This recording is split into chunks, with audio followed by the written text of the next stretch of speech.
हरे कृष्णा। एक कथा आती है, सुदर्शन चक्र ने काशी को भस्म कर दिया। अब वो कथा किस प्रकार है। मगध का राजा जरासंध बहुत ही शक्तिशाली और क्रूर था।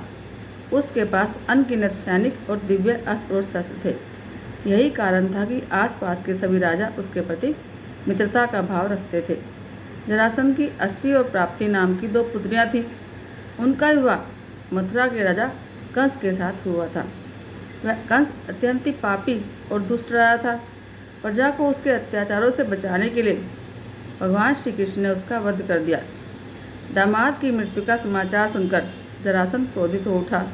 प्रतिशोध की ज्वाला में जलते हुए जरासंध ने कई बार मथुरा पर आक्रमण किया, किंतु हर बार उसे मुँह खानी पड़ी। लेकिन हर बार श्री कृष्ण उसको हराकर जीवित ही छोड़ देते थे। एक बार उसने कलिंग राज, पुंडरक और काशी राज के साथ मिलकर मथुरा पर आक्रमण कर दिया, लेकिन भगवान श्री कृष्ण ने उन्हें भी पराजित कर दिया। जरासंध तो भाग गया, लेकिन पुंडरक और काशीराज भगवान के हाथों से मारे गए। काशीराज के बाद उसका पुत्र काशी का राजा बना और श्री कृष्ण से बदला लेने का उसने निश्चय किया। वह श्री कृष्ण की शक्ति जानता था, इसलिए उसने कठिन तपस्या करके भगवान शिव को प्रसन्न किया और उसे समाप्त करने का वर मांगा। भगवान शिव ने उसे कोई अन्य वर मांगने को बोला, लेकिन वह अपनी मांग पर अड़ा रहा। तब शिव ने मंत्रों से एक भयंकर कृत्या बनाई और उसे देते हुए बोले, बस तुम इसे जिस दिशा में जाने का आदेश दोगे, यह उसी दिशा में जाकर राज्य को जलाकर राख कर देगी। लेकिन ध्यान रखना, इसका प्रयोग किसी ब्राह्मण भक्त पर मत करना, वरना इसका प्रभाव निष्फल हो जाएगा। यह कहकर भगवान शंकर अंतर्ध्यान हो गए। इधर दुष्ट कालेवन का वध करने के बाद श्री कृष्ण सभी मथुरावासियों को लेकर द्वारका चले गए थे।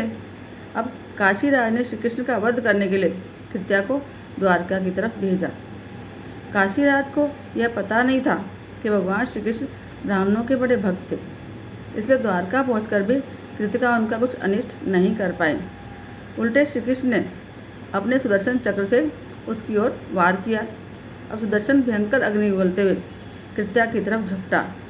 अब प्राण संकट में देखकर कृत्या भयभीत होकर काशी की ओर भागी। सुदर्शन चक्र ने उसका पीछा कहीं भी नहीं छोड़ा।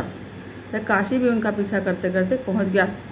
काशी पहुंचकर सुदर्शन ने कृत्या को भस्म कर दिया, लेकिन फिर भी उसका क्रोध शांत नहीं हुआ, तो उसने काशी को भी भस्म कर दिया। अब बहुत काल बीतने के बाद वारा और असी नामक 2 नदियों के बीच में यह नगर दोबारा से बसा। वारा और असी नदियों के बीच में बसे होने के कारण इस नगर का नाम वाराणसी पड़ा। इस कारण काशी का वाराणसी के रूप में पुनर्जन्म हुआ